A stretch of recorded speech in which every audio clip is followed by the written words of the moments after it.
Let's see now the organs of the digestive system. And we will start with the organs of the alimentary canal.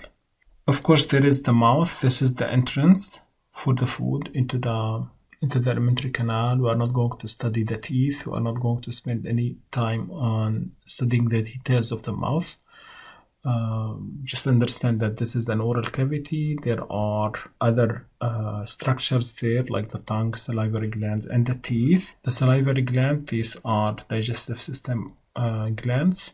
These are also exocrine because they have a duct and they are secreting a lot of enzymes that mainly deal with the carbohydrates. And this is something we are going to cover in a bit later.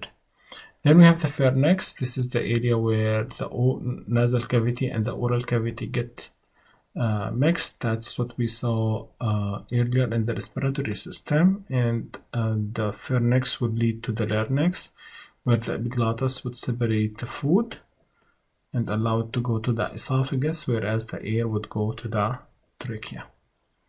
Now, in the esophagus is the long tube that would lead to the stomach.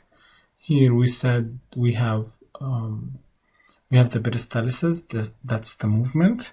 And since the esophagus goes below the diaphragm, so it penetrates the diaphragm at an area called the esophageal hiatus. Between the stomach and the esophagus, in this area, we have like a controller. We have like a gate. This is called esophageal sphincter, or sometimes it's called gastroesophageal or cardiac sphincter.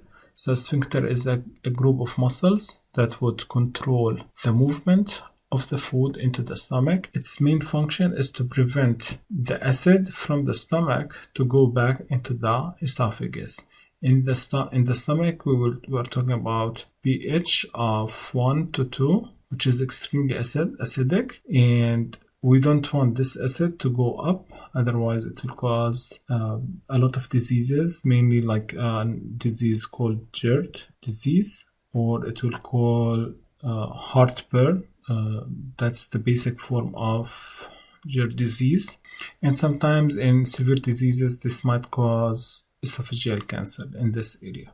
So we don't want all of this, and that's the function of this esophageal sphincter. So for the heartburn, again, this is because when these acids are returned from the stomach into the esophagus, sometimes this is a more severe condition. It's called gastroesophageal reflux disease, or the GERD. Around 20% of the US population are affected by it, and it can, as I said earlier, it can cause serious troubles like esophagitis, sometimes respiratory problem, and it might lead to cancer. Now, the stomach, you can think of it as a temporary storage of the food, and this is the area that we will have good mechanical breakdown of the food. So you can think of the stomach as the blender of the body or of the digestive system. So here we will have very strong contractions of the stomach or of the muscles of the stomach that would lead to breaking and smoothing this food more and more. There are different regions of the stomach that we're not necessarily going to spend much time on it. There is like the cardia, there is the fundus, there is the pylorus, like this area at the end of the stomach, and then we will have the pyloric sphincter that would connect the stomach to the duodenum. This is the first part of the small intestine. Okay, so all of these different regions of the stomach, the most important one for us is the pyloric sphincter. And the idea of the pyloric sphincter is to control the release of stomach juice to small intestine. So the stomach juice is basically the food mixed with the acids of the stomach. Another word that we will get familiar with it is called the chyme. So the chyme is the content of the stomach, and this chyme need to be slowly released into the small intestine. Another thing in the stomach that we need to understand is the structure of the stomach wall. Now, if you remember earlier, we said we have the circular muscles and the longitudinal muscles along all of the alimentary canal organs. Here we have additional layer that's called the oblique muscles. This is the inner layer of these muscles. So we have the serosa, the subserosa, and then the muscularis. The first layer of this muscularis is the oblique layer. And because of their running direction, we call them the oblique. Then after that, we will have the circular, and then we will have the longitudinal. The idea of having the additional layer is to enhance the breakdown of the food, the mechanical breakdown of the food in the stomach. Now, the stomach wall itself is made out of additional structures. If we zoom in, trying to understand what's happening there, we will see that there are like holes in the stomach wall. These holes are called gastric pits. So each one of these openings is called the gastric pit. And these gastric pits would lead to gastric glands. So in the stomach, we do have glands. These glands are composed of different cells, and these different cells produce different things, which we will see in details. The surface of the stomach, the inner surface, but the idea is that the inner surface of the stomach is filled with these gastric pits. Now, one thing before going there, we need to understand that this area, the surface of the stomach, is covered with heavy layer of mucus. And the mucus is going to protect the cells from the acidity of the chyme. Okay, so here all of this is basically, and you will see it in the video that I prepared about the tissues in the lab.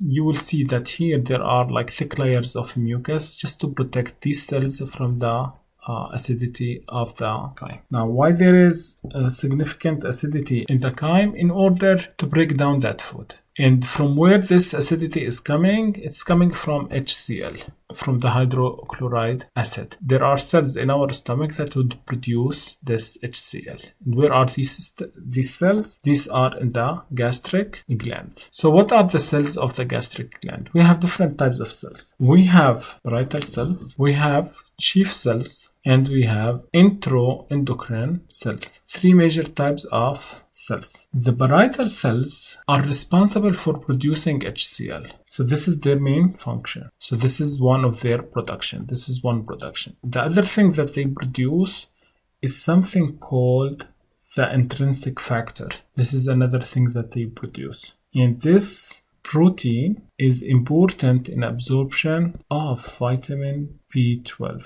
So the parietal cells are producing HCl plus the intrinsic factor. Chief cells produce something called pepsinogen, and this is a pre-enzyme. This is the inactive form of pepsinogen, which is an enzyme that breaks protein. An important enzyme that would break protein. If this rings a bell, this is pepsin, like Pepsi. So from there, the company took the name. Okay, so these chief cells would produce pepsinogen. Now this pepsinogen, once it's released and it comes in contact with HCl, it will turn into pepsin. Okay, so as it's released from here, it will come in contact with the HCl that's produced by these parietal cells. So it will give us the pepsin, the active form. The enteroendocrine